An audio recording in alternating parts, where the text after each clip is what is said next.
Excuse me, may I have your attention, please? Crystal has an announcement for us right here. Everyone, will you please take your seats? Thank you. Program And don't be afraid of the front row. Nobody ever sits in the front row. Some are kind of Yeah. All right.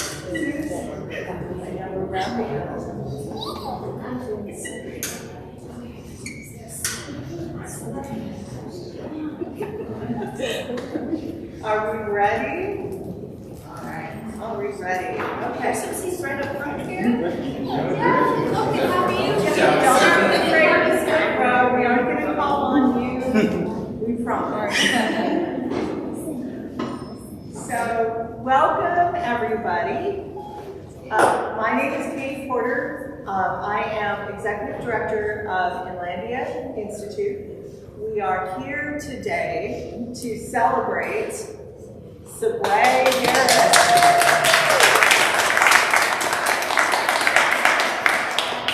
A little bit of backstory here. So, some of you might already know this, but I've known Sebraé, I don't know if it was middle school or high school, but for the longest time, he went to school with my sons.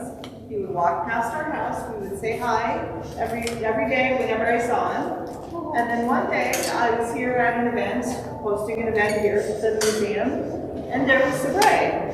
It's like, oh, I know you. And I come to find out that Sebraé had been volunteering here at the museum for a very long time. And I'm sure he can tell you more about that. And some time passed, and I learned from the museum that they wanted to give something back to Sebraé, who had given up so much of his time. And there was a scholarship fund, and we were able to produce the first volume of his beautiful book, which, of course, Graham staff learned about while he worked here. So I am really thrilled that we were able to partner with the Riverside Art Museum. We have with us Caryn Marcella, who was the first person to tell me about this. Here you go.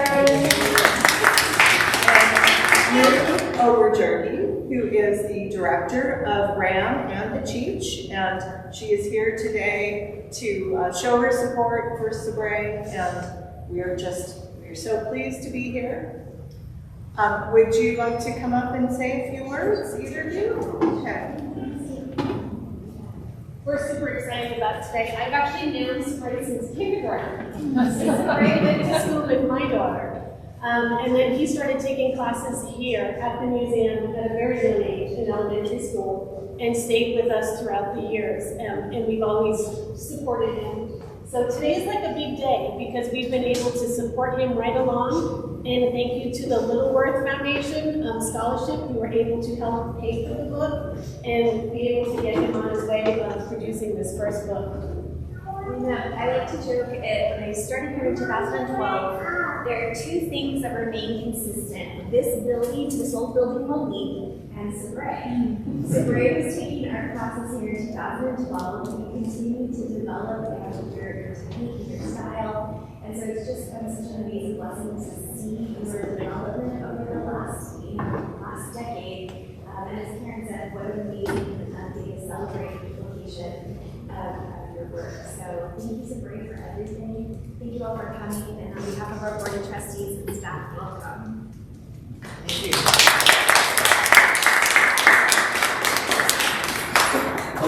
So with that, I'd like to turn it over to Sebraé. Do you want to tell us your story and read us a little bit from your book? Yeah. Did you bring a copy up? Okay. Hello. Hi. To better understand the story again, I have to understand where I came from. I've been in Riverside Native like since I was born. And I actually started drawing when I was 4. It was just drawing all these different characters, Power Rangers, all those type of shows. So I grew up on a lot of superheroes at that time. And then it developed into when I was 8, when I started getting into animation. That's when I started to take drawing a lot more serious. So it took me 4 years to really take drawing seriously and be like, this is what I want to do. And this was that year, in 2008, was also the year I created this series, the Vermillion Speedateer. And it started with the main character in the middle here, the Vermillion Speedateer, or at the time when I created him, he was called Speed Boy. So it's basically a comic book version of myself. So I decided to do that. I didn't want to hide my identity or anything like that. I didn't want to do a whole, Bruce Wayne is Batman, stuff like that, because a lot of comic book creators, they actually write themselves into the story, but they never really mention their names, because back then they were either like Jewish or like they were non-white or whatsoever. So they have to kind of hide that. For me, I said, if I'm going to write a story with a main character, I might as well write myself in the story. So I was bold with that. And that's what I did right there. I actually split myself in 2. So my first half, the Vermillion Speedateer, is my cool, like superhero comic book side of me. The other half of me is Wiz, who's more so the scientific, nerdy side, the more logical side of everything. And that's also inspired with my sister too, because she likes science, I like science. She's right over there. And we used to do a lot with the science stuff, talk about it. So I always delve really deep into that. So that's my logical side there of Liz. And the other 3 characters there, you have Hazelon, or Hazel Prescott. She is a British reporter. So all these characters are actually in college. So they're 17, 18 years old, but they're in college, starting off in college. Hazel, she's a reporter from Great Britain, Chelmsford, Great Britain. So she's been with the whole crew, Speed Boy and Wiz, since around elementary or so, and she has these powers that are more so based on electricity. Wiz is based on his voice. Speed Boy is mainly based on his strength, his percent strength and speed. And then you have Bethany. She is a intergalactic space patrol officer. She's also a princess. So that explains the purple for royalty. And you also have the last member there, Elizabeth Westwood. She is a French and Japanese. Well, she's more of a mystery. I don't want to give too much away about her right now, because in the first book, you're kind of like trying to figure her out. Be like, well, she's new, but what do you do? And that's what I'm hoping in the next books, you guys would be able to stick around and understand who she is, because she has a backstory of her own. Each of these characters, if you notice, they all are from different ethnicities and backgrounds, races. I did that because in a lot of shows and books, it's usually they stick to one race, or it's just they kind of they include other races, but it's a lot of stereotypes. Mine is just forget about the stereotypes, just take them as like human beings, and that's what I mainly want to get out towards the people, is that they're human beings who have different, unique backstories and different kinds of powers and stuff. So the story, it starts here in Riverside, because Riverside is my home. It is, I love it, I do. And what will happen is when the first arc finishes out, it will travel on to the next arcs, which is, it's again 20 books, 20 volumes. So this is only volume 1. Hopefully you guys support so I can get more out there, please. So, but in the next arcs, they will be traveling to different countries. So, say like in the second one, they'll be going to Italy, or maybe in the third one, they'll go to Japan. And a lot of these different countries are going to actually be sister cities of Riverside. So, a lot of people don't think about sister cities a lot, or sister countries. So, that's where they'll be going to, and other unknown countries there too. Telling other stories of other people too. So again, I do want to also mention, because when you first see the characters, it's always Speedateer who stands out the most with the rainbow cape. And rainbow cape, it's around like here in chapter 3 or so. When it comes to like chapter 3, about chapter 3, page 90 to 93, you get to see where Elizabeth and Speedateer, Vermillion Speedateer, they're both on a mission as of right now. There's this age-old threat called Ultra Strike. He came in out of like nowhere. He's causing havoc. He's wreaking havoc. Like bringing up chaos and everything once again. So meanwhile they're on this mission trying to figure out more, get more information on who he is. She kind of asks about what's the whole cape thing? What's the color it's all about for and everything. And the cape is my favorite thing. A Speedateer, a lot of people, there's a joke that when they look at the name, they're like, oh, the Vermillion Speedateer? And it's like, no. Speedateer. I put the A in there, like at. So it's a mixture between a speedster, which is someone who runs very fast, and a musketeer, which is why he holds a sword. I always liked Star Wars at the same time. A lot of those type of series with swords. Swords are really cool. That's would be like my favorite weapon to have in a series like this. So actually the cape is actually the sword. And so it transforms back and forth. Easy carrying around, right? So when you see it come out and everything, it's like, oh, so beautiful. But what does it mean?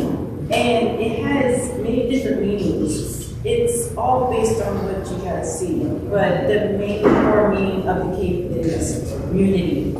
Unity for everyone of background, race, color, everywhere. And it's also based on the Genesis scripture in the Bible that the God promise or covenant is like the most sacred covenant, like promise to have. You can't break that.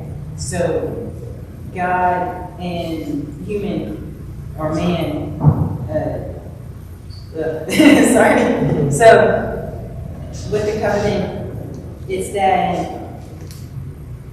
Sorry, I gotta get my words together. There's so much already, but with the covenant is actually a rainbow. So the symbol of the covenant is a rainbow, and it's like, this is your promise to me and you that you will protect this earth no matter what happens.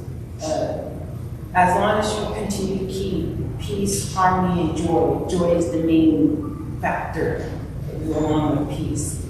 There's been a lot of things going on in the world, and there's surprisingly a lack of peace and joy. Like one of the recent questions that's been brought up is, what is peace? And our world leaders are now like, we don't know what peace is. And that's like a shocking thing to me. Like, you guys don't know what's peace? So I kind of developed it into this sword, into this cape. It's like the sword gets to defend, but also came to be that blanket of comfort to kind of hold everyone together. Be like, it's okay.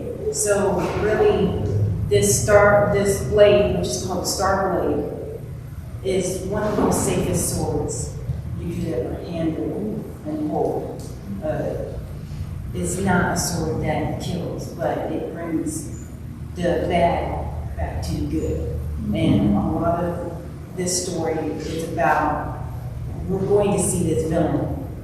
He's causing havoc. He's having meltdowns. Okay, he is unhinged. But we're going to him, and we're like, what's your problem? We gotta know your story, because a lot of people are so ready to pull up the pitchforks and kill and slaughter, but it's like, wait, what is the story? If we can understand what made you so upset, we can then find the answer to, okay, let's fix this problem. So then when they get to see, they're like, oh, I made a mess. I have other followers that are in the same boat as me that are making a mess. I will join the team and help them kind of come back to me and be like, yeah, stop, hold on, this is not the way to go. So that's a lot of the story there. So it's bringing the bad back to the good. That's the main focus. And I'm trying to get that to everyone, especially here in Riverside at the same time. And I know a lot of people have a lot of questions to the format style. Yes, it's the Japanese format style of reading right to left. I did that on purpose. So, excuse me. I did do that on purpose because I wanted to change it up. And that's how it goes. It's unique. The process, again, the process of the book all started, again, I had my thing. I created characters, written the story when I was 8 and everything. I'm volunteering here at the Art Museum since I was 10, 12 years old, because I won a t-shirt contest, and I was like back to back winning it, and they were just like, well, do you want to take classes here? I was like, sure. So there's a specific comic book class with my comic book instructor, GF, and he was just teaching how to make the comics books and everything. And first time I made this story was like a flimsy little thin comic book.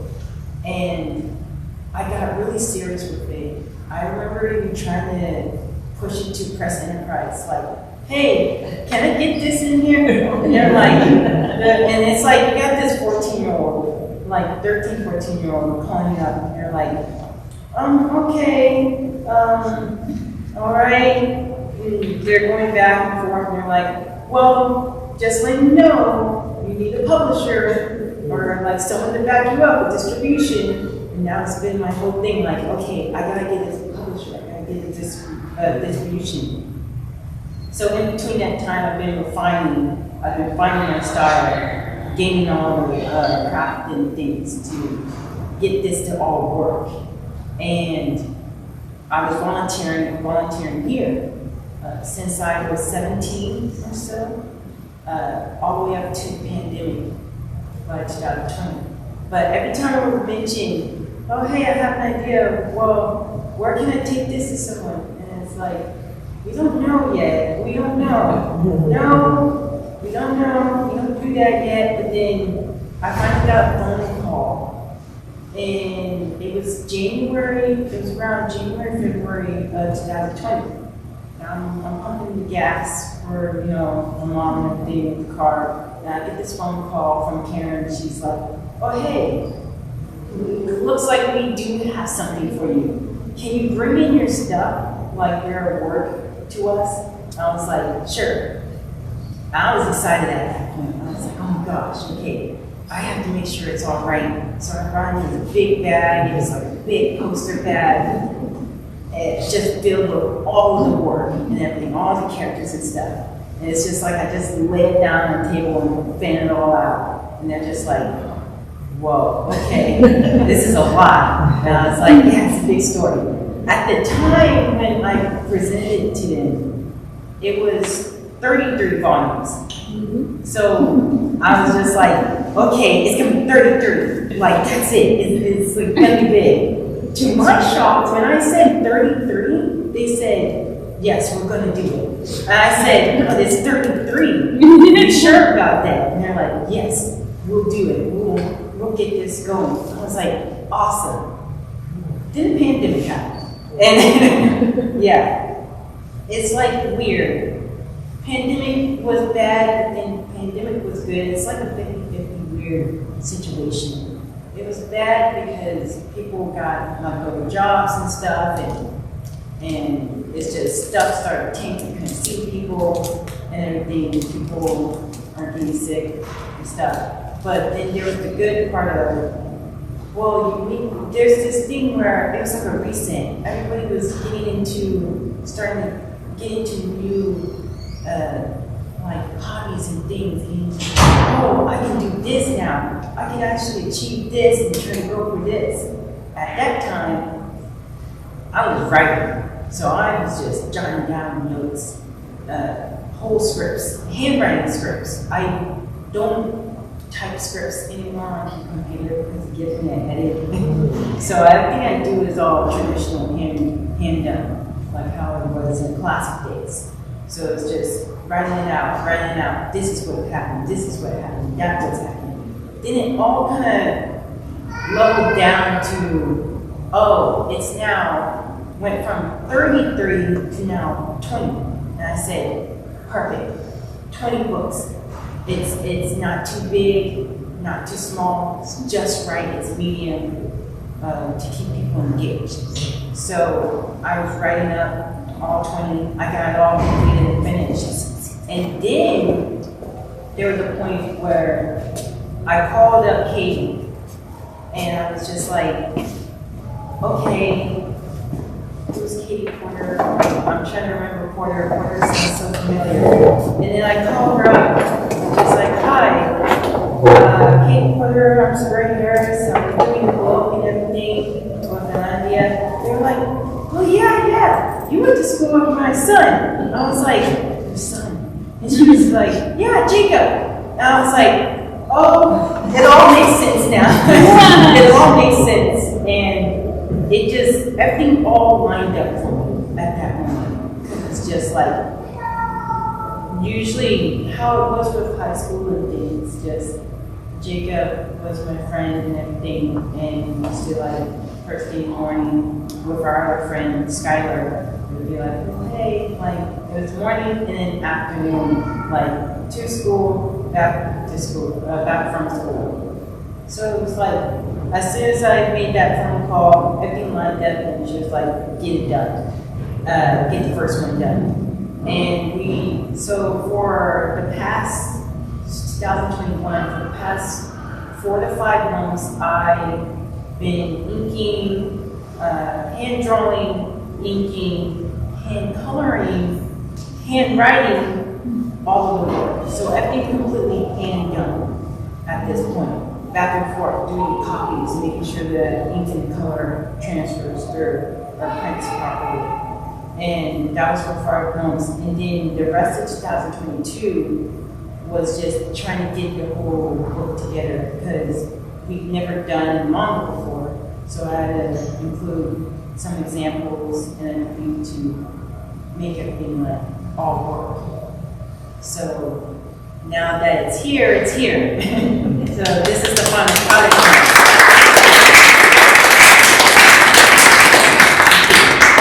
So I'm just truly grateful and blessed to have this opportunity. Again, thank you, Caryn, Drew, Alandia, Katie. Like, again, thank you. It means a lot. Again, I hope that when you guys support me and purchase this book or give it to another person, tell other people about it, that you guys get the message of peace, harmony, joy, just that unity all together. So, thank you.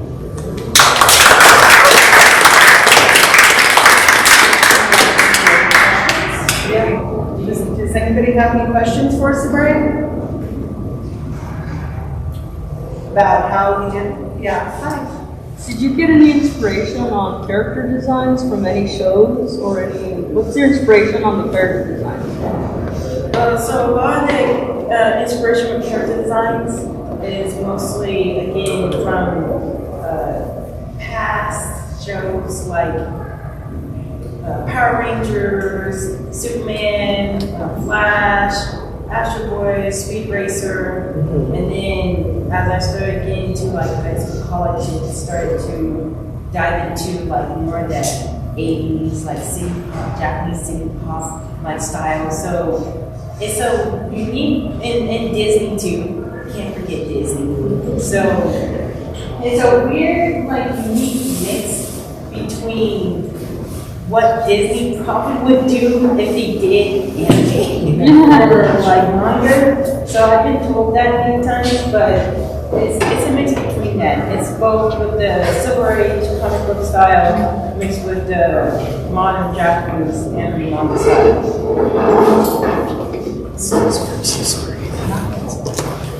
Did anybody else have any questions? I was going to ask, do you plan on appearing in any other events, like, local ones, like, let's say, local cons or stuff like that? Yes, I have plans to appear in local cons. Again, I'm trying to get into the Riverside Arts Walk and get that going so that I can push it out there too.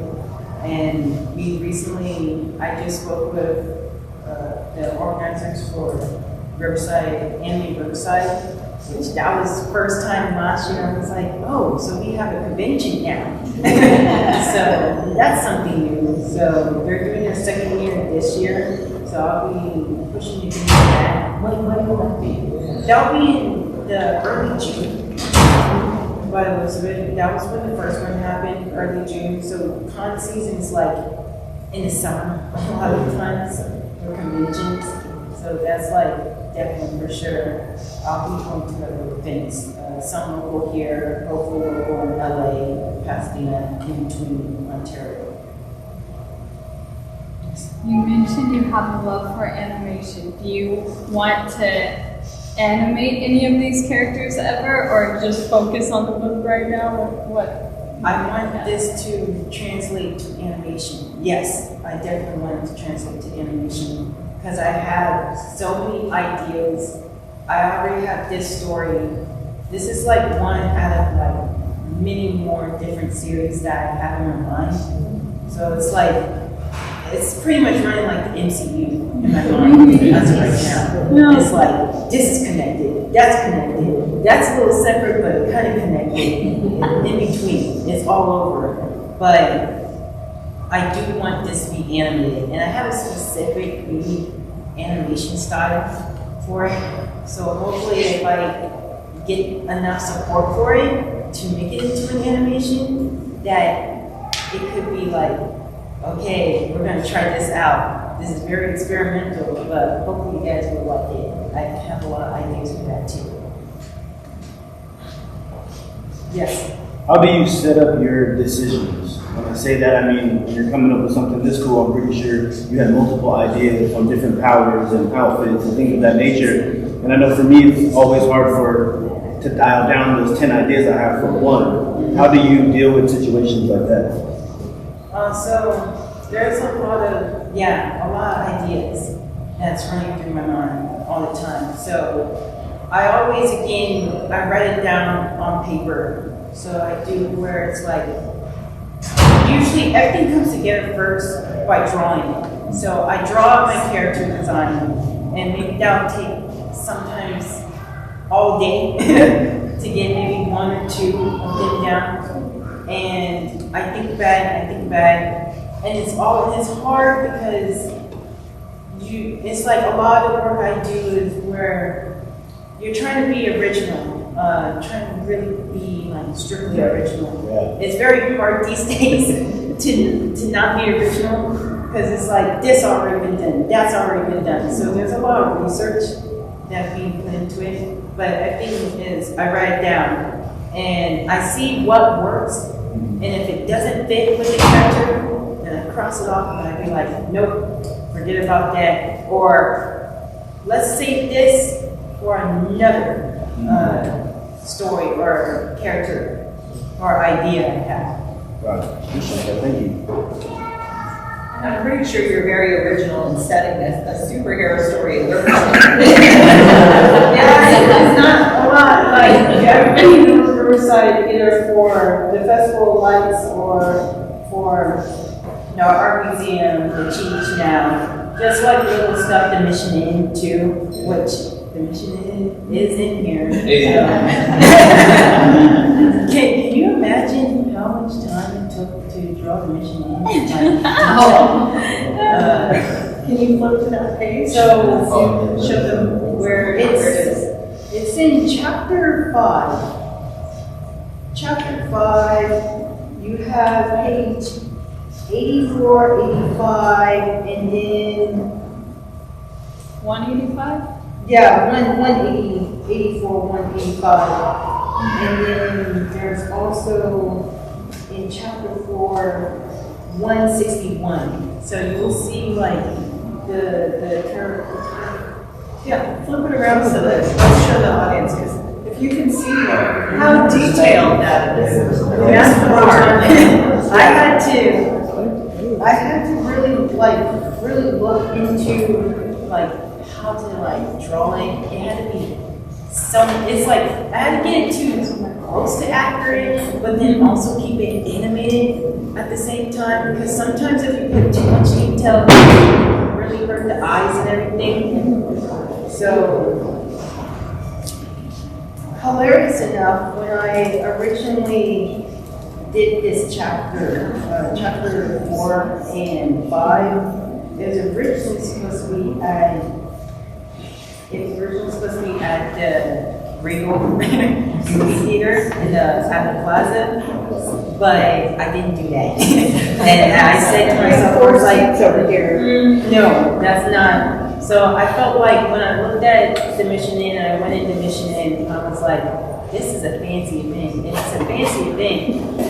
It gotta be the Mission Inn. So I definitely had to do that for sure.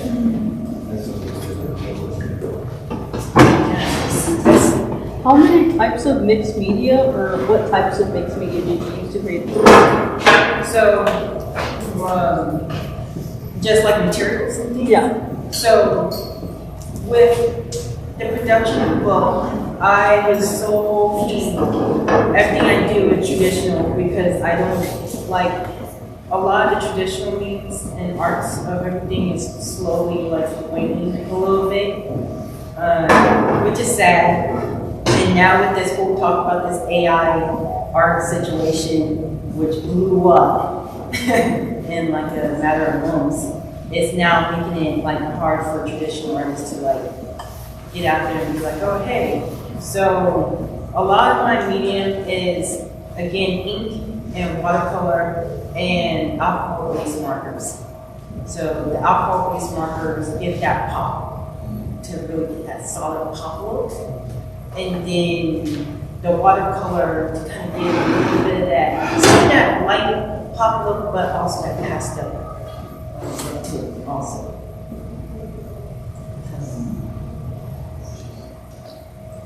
Guys, have any other questions? So one more.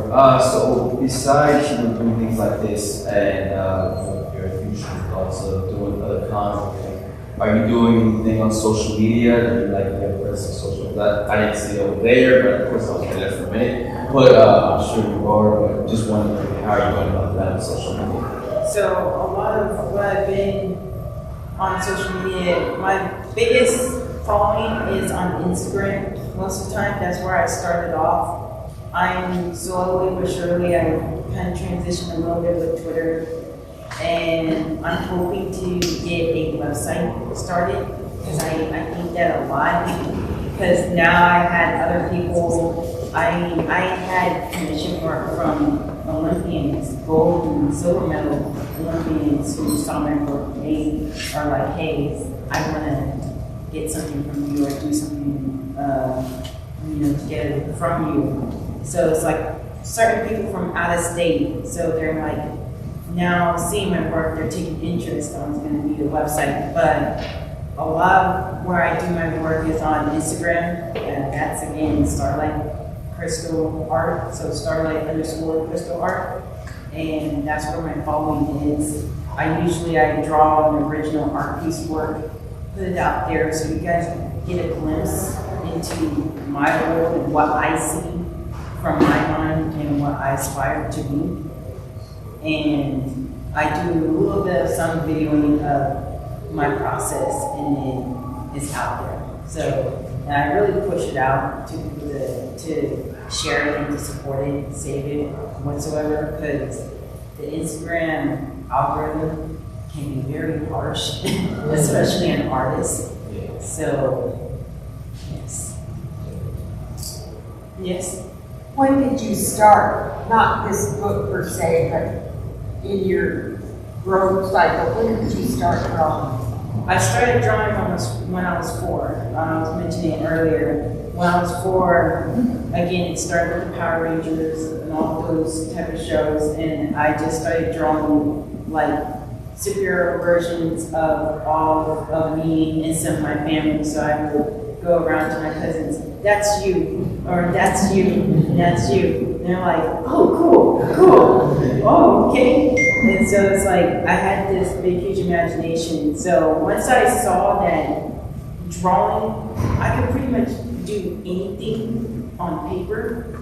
I could be like, if I wanted to be a race car driver, which was what I wanted to be before drawing, if I wanted to be a race car driver, I could be a race car driver. I could put it on paper. If I want to be a construction worker, I could be that. I could put it on paper. So it's like, when you get into drawing, for me, when I got into drawing, it became this like, it's just like a whole new world opened up to me. And it's like endless possibilities. So it's like unlimited power. There is so much unlimited power. I was like, oh, I can do so much. I just have to just train and learn how to shape this way, how to draw this way, produce it that way, develop it this way. That's how it just came to be. And I took it seriously at 8. It was all went up from there. Thank you. Yes. So you said race car driver. Oh yeah. So Speed Boy's car or his vehicle choice is the XP1 Roadster. Where did you get that inspiration from? Is it from a car, or what was in your mind when you did that? So the XP1 Roadster, okay, is actually a reference to when I first made the character. He was actually, when I first introduced the character, he wasn't an artist or anything. He was a race car driver. Hilarious enough, struck by lightning to get his powers. I changed that. So I definitely changed that.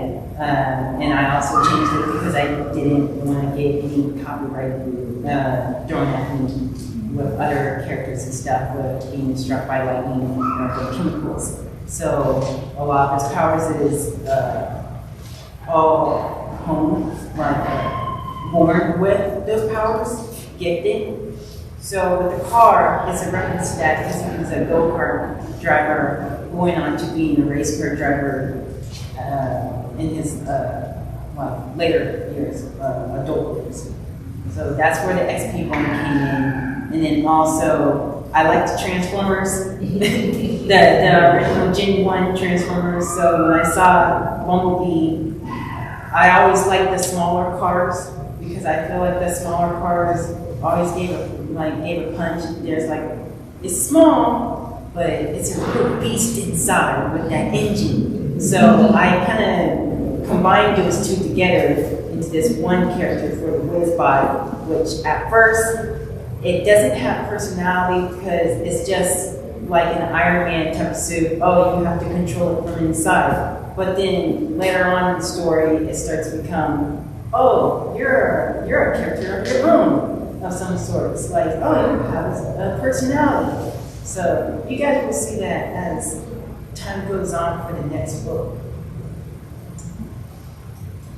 You guys have any other more questions? Yes. I got one more. So the villains that you are fighting, is there supposed to be a certain lesson you want to get out to us when you defeat these villains? Because you're trying to not kill them but bring peace. What lessons are you trying to bring out to us when we defeat these villains? So the thing is that I want to get out to people is to, when it comes to certain villains and stuff, rather if they're fictional or real, have an open mind. To always have an open mind regardless, because I know how a lot of people can be very stuck in their ways and be like, no, it's this way, and it gotta be that way. But it's like, chill, hold on, chill, wait, before you go on to that, when we defeat them, it's really like, you could, I mean, like, it's very hard to change a person or to get a person to see what you're trying to like present to them at first, because like very stuck in their ways. But a lot of the message is also to not only to us to be open-minded and be compassionate and heartfelt, but to those who are villains and that are evil in the wrong ways, to actually, if you want to change, you have to be open enough to accept the change and to be like, okay, maybe what I'm doing is not right, and maybe I can go at this at a different route instead of killing millions of folks or so. I mean, there's so many dictators and stuff I've read into, and a lot of people love to put hate on them, and I'm like, yeah, they did some very heinous stuff, but there's always that question I always present: what got them to this point? What came before? What inspired them to do this? And if we could pinpoint what caused the problem, then we can pinpoint to fix it all. For them to learn themselves too, to be open with that. You guys have any more questions? I do. Oh, please. Hi. I realized when I was reading it, almost every chapter is a different color, and it becomes like an actual rainbow. Is that intentional? Yes. So my biggest inspiration with that was, it was hilarious enough, because when I was making the book, I had to consider cost with the money and everything, and still like, okay, colors like black and white, yeah, cheap, easy, but then it's like, color, it's expensive, and I know how color plays an important part of this series. And I just was like, how am I going to do it? Because if I do it full color, it's going to kind of mesh together. If I don't have color in it, it's going to hurt the eyes still, because you read black and white for a while, it starts to blend things together too. So what can I have in between that kind of gives the reader the whole, oh, okay, I see the black and white, I'm tired of black and white, take a break, look at something else. So I saw this film called The Vampire Bat, and it's from 1933. And it's the same film that inspired the co-creators of Batman to create Batman. And there was a specific scene where they were going after this vampire with pitchforks in the fire. And it's 1933, and they did this one thing where it was a solid, like, single color. One single color for the fire throughout the whole film. And it was like orange. And I was like, that's it. My mom, she was even just like, you don't have to color everything. Like, don't color everything. Just get it out there. Like, you can still do your thing, but get it out there. And that's when I saw that, and I was like, okay, let's do it where each color goes red, orange, yellow, blue, or so. And plus, I wanted to be when it stood out to people, I wanted to stand out to people. So when you see it on the edges, it forms a rainbow on the side. That's how that's how unique I wanted it to be. That it stood out from the rest. It's different, but amazing. Right. This beautiful art piece you have here, the cover. Yes. Can you talk about it? Can you tell us the characters and their names and a tiny bit about them at least and colors? Sorry, say it again. The characters. Can you talk about them, their names, and So again, to mention, there is the Vermillion Speedateer from Speedway, that's Sebraé. That's me in third person. That is a comic book version of me. He's 17 years old, from Riverside. He is an artist, a volunteer, writer, creator. He's also a Speedateer, which is like a holy night for planet Earth. So he's basically like the team leader of everyone. Called the team is called the Riverside Rangeneers. So like Rangers, Power Rangers. Yeah. So that's who he is, and he's starting off. So he's like developing, like learning how to be a leader. Be like, okay, well, I want to be sure that I do things right. I don't want to lead someone astray or lead them in the wrong way. So he's learning and everything like that. When you get into the story, it kind of just drops you in. I did that on purpose, intentionally, to drop you in, to kind of be like, get in the flow of it. Okay. But throughout the story, you'll learn more of his past, how his family, his royal family, how they all dealt with certain situations with certain villains and so, and how he can be like, okay, if they have stuff from the past that like was like messed up and bad, I can change that here. I have my chance to do that to make it right. Wiz Harrison is a CEO of a scientific innovation creative industry or business called Wiz Creations. So everything's all innovative with the science, tech, and all that stuff. And with him, he's the right-hand man to Sebraé. So he's like, hey, you can't do everything on your own. Even though you have all these amazing powers, you still need someone by your side to help you. So I'm there for that. All your resources and everything too, I'm here with that. So that's him. One thing about his powers, which somewhat did mention in the first one, is that he has a microphone, and it's all about voice. So when he says certain words and commands, so like say if he says build, the words will build up and it'll build like an actual building or whatsoever. So it's very powerful, just like how it's been mentioned in a lot that words are more powerful than weapons, which is a very unique thing. So what you say holds a lot of weight. And that's what I'm trying to get through with Wiz, is that to be a good man, a good human being, you have to know, you have to be conscious about what you say and how to say it to the folks. So he's learning with that too.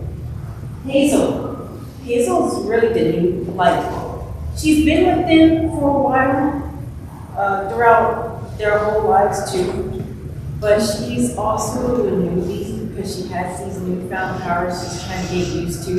It's electricity that she's working with, and since she's like a very old electric like person, especially if you're in reporting with like the news and stuff and getting the scoop, you gotta be like very bold and out there. So that's her thing with them. And plus, since they have to be updated with the news, she's that portion to be like, I got the news, this is what's happening on the inside. okay, since you have the inside scoop, we can now take that information, stop whatever it is that's about to go down. Then you have Yvette. She's more of like the intergalactic, like outside region of like Earth and things. So even though we all have things happening here on Earth, there's a little bit of stuff that's happening outside of Earth on our atmosphere, outside our atmosphere and stuff.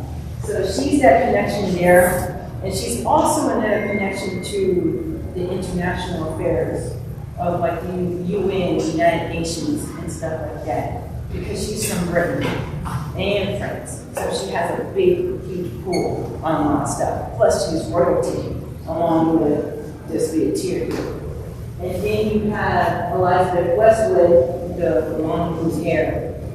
Again, she's a mystery, but she's the new girl that comes in. She's like, hi, I'm Elizabeth. I'm like an engineer. I'm here, I'm a supporter for you. So I'm new to your team. So when she kind of comes in, it's like, all right, we're gonna show you with all this newbie stuff, but then it's like, when you see her in action, you're like, oh no, she's not a newbie. She's playing like she's an expert. There's more to her. Again, I don't want to get too much away about her, but there's more to her. And she's from the French-Japanese division in the Speedateer side. So you have the Speedateers, which is the holy defenders of Earth. And then you have the Wiz Creations group, or on the technical side of things. And you have also, I haven't mentioned yet, the Speedateers, which is the intergalactic portion of group 2. So we got all those three working together to kind of like fight against Ultra Strike, who is the villain in chapter 1. So we flip to chapter 42 here. This is actually him. So I wanted to keep him simple yet striking. So I had a lot of trouble with his designs, and I got it down with him.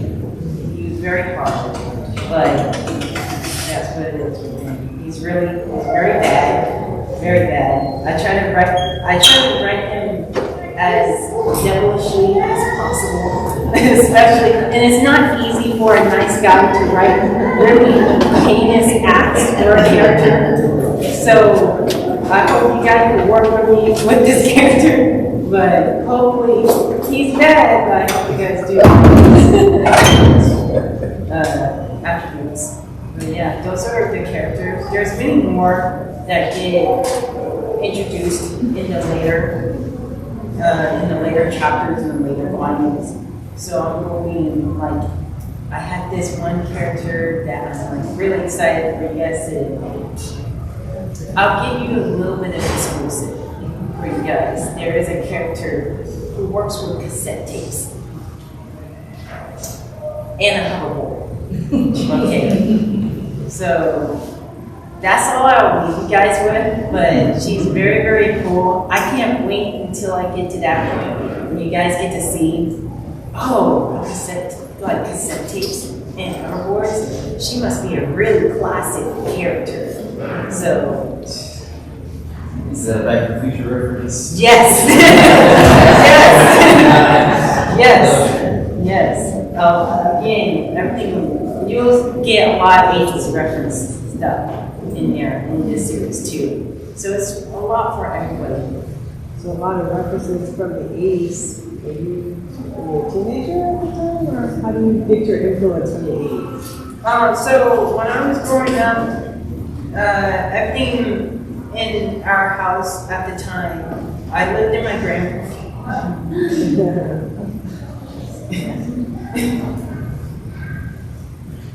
secret notes. Thank you.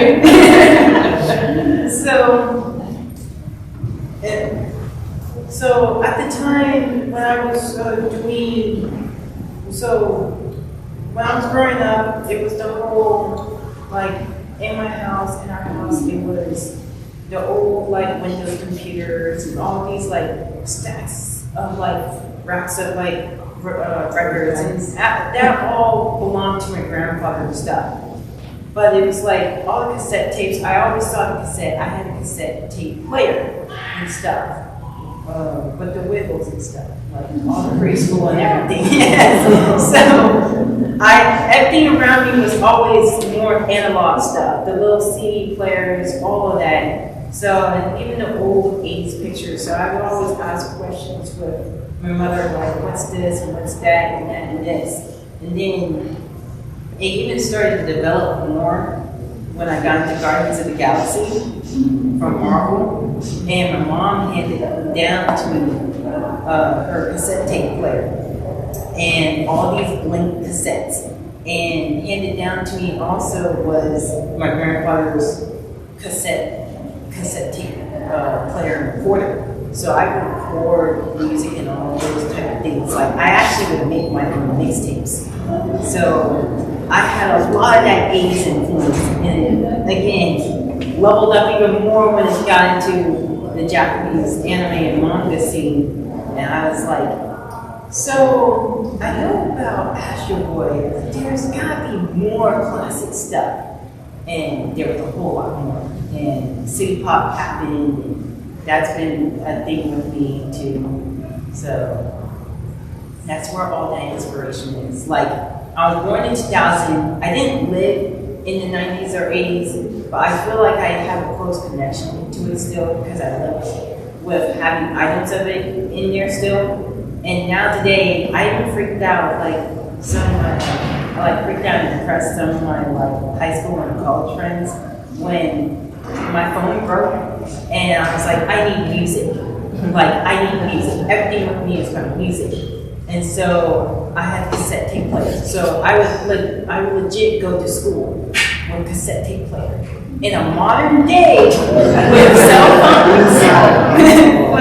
phones, smartphones, all those knickknacks and things that, you know, we have. I had a cassette tape player. And everybody was like, do you know how to work it? My teachers and professors were like, do you know how to work this technology? And I was showing them, like, oh, he knows how to work it. Okay, so this new school kid can actually do something with it. Always the joke of, where's the Wi-Fi button? It's not happening. So, before I keep going, I do want to call out and say thank you to the DOR, Amy Yun. She's back there too. She helped me for so long. Yeah, give her a round of applause. She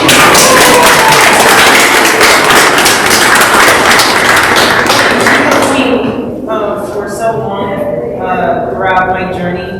She also was one of the people who kept me going and be like, you know, you gotta know what you gotta know what you want to do and everything. Gotta keep that going. She also helped me with the supplies.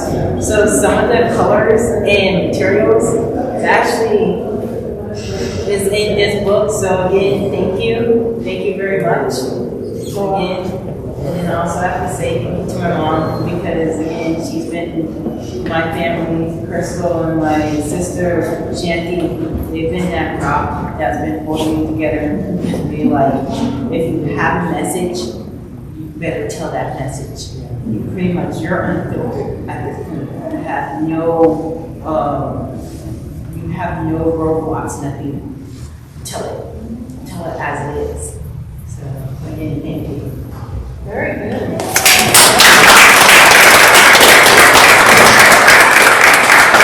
Before anybody gets up, I want to get a picture of you all from this vantage point. Crystal, we have to have you in it. Come on over here. I'm going to do one of these. Everybody just looks real pretty and gorgeous and happy for this new day. We're going to take a picture of everybody.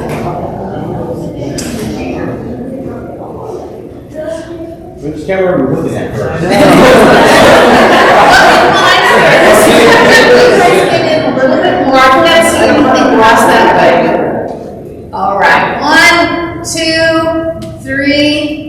beautiful. Thank Wait, you. hold on. This is for your exam. That was pretty good. Everyone, I'm gonna get the picture. Not taking a picture yet. Yeah, go ahead.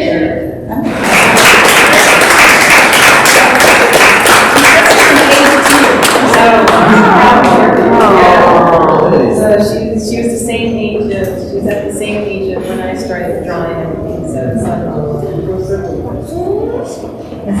Let's give Sebraé another hand, and then if you want to ask more questions at the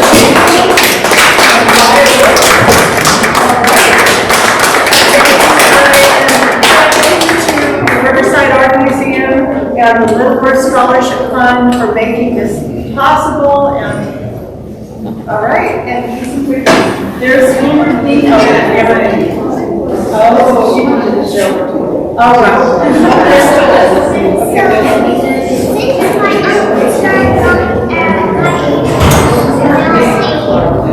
I decided to draw this. While he was speaking, I drew him.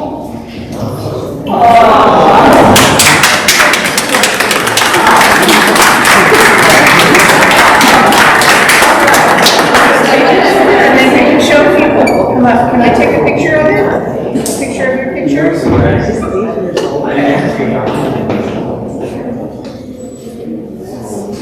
Yeah, it's very cool.